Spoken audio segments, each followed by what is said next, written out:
چنگیز خان کا مقبرہ معمہ کیوں بنا؟ انگریز لوگ اس کی قبر کیوں ڈھونڈنا چاہتے تھے؟ اور چنگیز خان کی ایسی کون سی وصیت تھی جس پر عمل کر کے اس کی لاش کو ہزاروں گھوڑوں سے رندوایا گیا؟ دوستو، تلوار کے زور پر حکومت کرنے والا ظالم حکمران چنگیز خان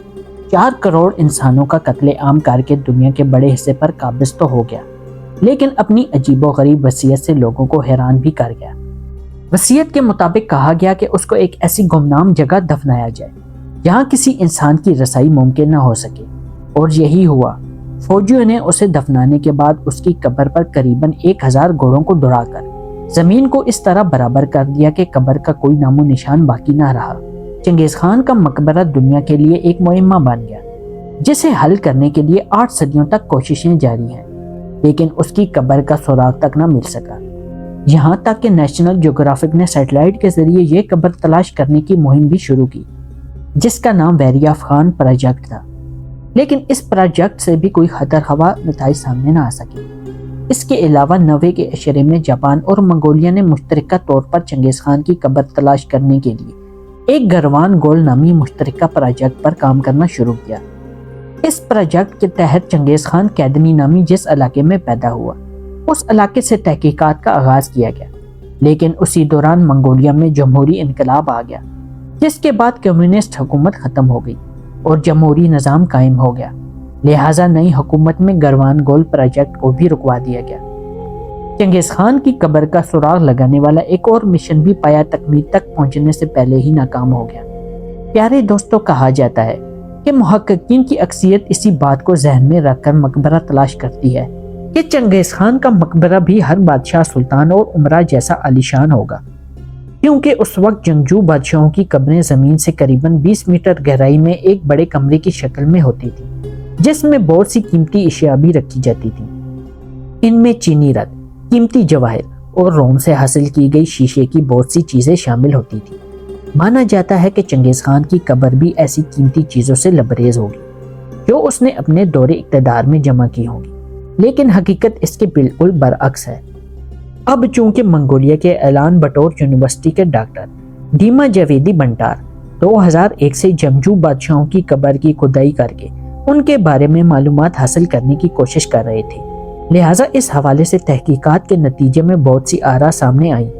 جیسا کہ منگولیوں میں مقبول قسم کے مطابق چنگیز خان کو بھی پہاڑوں میں برخان خلدون نام کی چوٹی پر دفنایا گیا تھا، جبکہ مقامی قصوں کے مطابق اس کے پیچھے نہایت دلچسپ وجہ کار فرما تھی، اور وہ دلچسپ وجہ یہ تھی کہ 4 کروڑ انسانوں کا قتل عام کرنے والا چنگیز خان اس عمر کو پہنچ گیا تھا کہ چنگیز خان جیسے عظیم قاتل کو بھی اپنے دشمنوں سے بچنے کے لیے چھپنا پڑا۔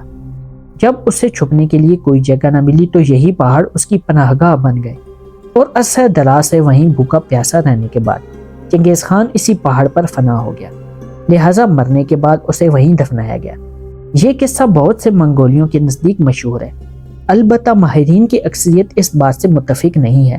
اور متفق نہ ہونے کی وجہ یہ بتائی جاتی ہے کہ بلا شبہ منگولیائی لوگ ان پہاڑوں کو مقدس تو مانتے ہیں،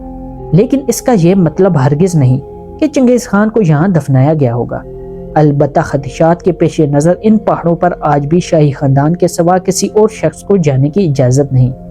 جبکہ اس علاقے کو منگولیا کی حکومت کی طرف سے محفوظ رکھا گیا ہے، اور یونیسکو جو کہ ایک ادارہ ہے اس نے بھی اسے عالمی ثقافتی ورثے کا درجہ دے رکھا ہے، لیکن کسی بھی تحقیق سے آج تک یہ ثابت نہیں ہوا کہ واقعی چنگیز خان کی قبر اسی علاقے میں ہے۔ اس کے علاوہ چین کے تاریخ دان اور دیگر تحقیقی ادارے مستقل ایک عرصے سے چنگیز خان کی قبر کی کھوج میں لگے ہوئے ہیں، جس کے بعد انہوں نے بھی یہی دعویٰ کیا کہ وہ چنگیز خان کا مقبرہ دریافت کرنے میں کامیاب ہو گئے ہیں، اس لیے انہوں نے دریائے آنون کا علاقہ بتایا، اور مزید کہا کہ اس جگہ سے دریافت ہونے والے مقبرے سے کل 68 ڈھانچے ملے ہیں، جن کے بارے میں کہا گیا کہ یہ مقبرے کی تعمیر کرنے والے مزدوروں کے ہیں جنہیں اس مقام کو خفیہ رکھنے کے لیے زندہ دفن کر دیا گیا ہوگا۔ اس کے علاوہ تحقیقات کے نتیجے میں ماہرین نے یہ بھی بتایا کہ تمام قبریں پتھر کی دیواروں سے ڈھکی ہوئی تھیں، جبکہ مقبرے سے سونے کے سکوں اور چاندی کی اشیاء کے ایک ڈھیر کے ساتھ ایک طویل القامت مرد کا ڈھانچہ ملا، جس کے بارے میں کہا جا رہا ہے کہ وہ چنگیز خان کا ہے۔ اس کے علاوہ یہ بھی بتایا گیا کہ مقبرے میں 12 گھوڑوں کی باقیات جبکہ 16 عورتوں کے ڈھانچے بھی ملے ہیں۔ جن کے بارے میں یقین کیا جا رہا ہے کہ یہ چنگیز خان کی بیویوں اور کنیزوں کے ہیں۔ ان ڈھانچوں کے چاروں طرف طلائی سکے اور دیگر بیش قیمتی اشیاء بکھری ہوئی تھی۔ ناظرین گرامی، ماہرین آثار قدیمہ نے کئی قسم کے ٹیسٹ اور تجزیہ کرنے کے بعد اس بات کی تصدیق کرنے کی کوشش کی ہے کہ مقبرے سے برآمد ہونے والے طویل القامت شخص کی عمر 60 سے 75 سال کے درمیان تھی۔ اس کا انتقال سن 1215 سے 1235 کے درمیان ہوا تھا اور وہ چنگیز خان تھا، اور یہ بھی بتایا کہ مقبرہ سینکڑوں سال تک دریا کے ساحل کے نیچے رہا تھا، یہاں تک کہ دریائے انون نے اپنا راستہ تبدیل کیا اور مقبرے کی جگہ پانی سے باہر آ گئی۔ سینکڑوں سال تک زیر آب رہنے والے اس مقبرے کی حالت انتہائی خستہ بتائی گئی، لیکن دوستو ان تحقیقات کو بھی زیادہ مقبولیت نصیب نہ ہو سکی،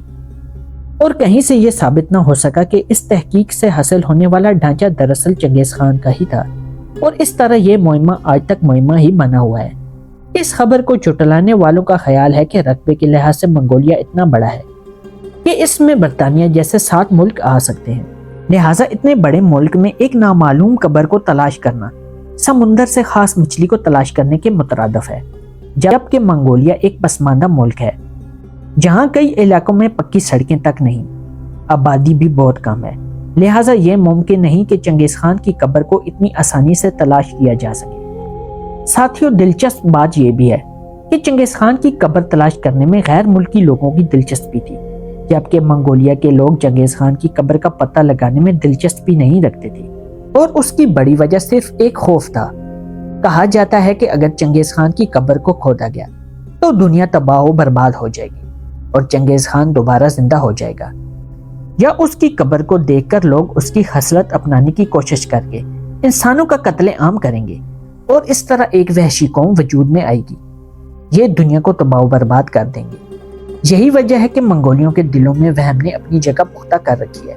اور وہ چنگیز خان کی قبر تلاش کرنے کا سوچنا بھی پسند نہیں کرتے، اور جو لوگ چنگیز خان کی قبر تلاش کرنے کے خواہشمند ہیں انہیں بھی نہایت مشکلات کا سامنا کرنا پڑتا ہے، یعنی ان کے لیے یہ کام آسان نہیں ہوتا۔ البتہ ان کی تحقیقات چنگیز خان کی تصویر جو پرانے سکوں پر پائی جاتی ہے یا پھر شراب کی بوتلوں پر موجود ہے، اس تصویر کی مدد سے محققین کی تحقیقات شروع ہوتی ہے کہ اس کے علاوہ کوئی ایسا نشان باقی نہیں جس سے ان کو مدد مل سکے۔ پیارے دوستو، ان تمام کوششوں کے باوجود چنگیز خان کا نام و نشان نہیں مل رہا۔ کئی سلطنتوں کو عبرت کا نشان بنانے والا چنگیز خان، لاکھوں انسانوں کو ڈھانچوں اور کھوپڑیوں میں تبدیل کرنے والا، آج خود ایک بے نشان شے کی طرح لاپتہ ہے جس کا وجود تک باقی نہیں، اور یہی سلسلہ ہر انسان کے ساتھ تا قیامت جاری و ساری رہے گا، جبکہ اصل حکمرانی اور باقی رہنے والی ذات صرف ایک اللہ ہے جو تمام جہانوں کا رب ہے، جس کے علاوہ ہر شے کو آخر فنا ہونا ہے۔ اس کے ساتھ اپنی ویڈیو کا اختتام کرتے ہیں۔ امید ہے کہ آپ کو آج کی ویڈیو پسند آئی ہوگی۔ انشاءاللہ آپ سے ملاقات ہوتی ہے اگلی ویڈیو تک، تب تک کے لیے اجازت دیں، دعاؤں میں یاد رکھیے گا۔ اللہ حافظ۔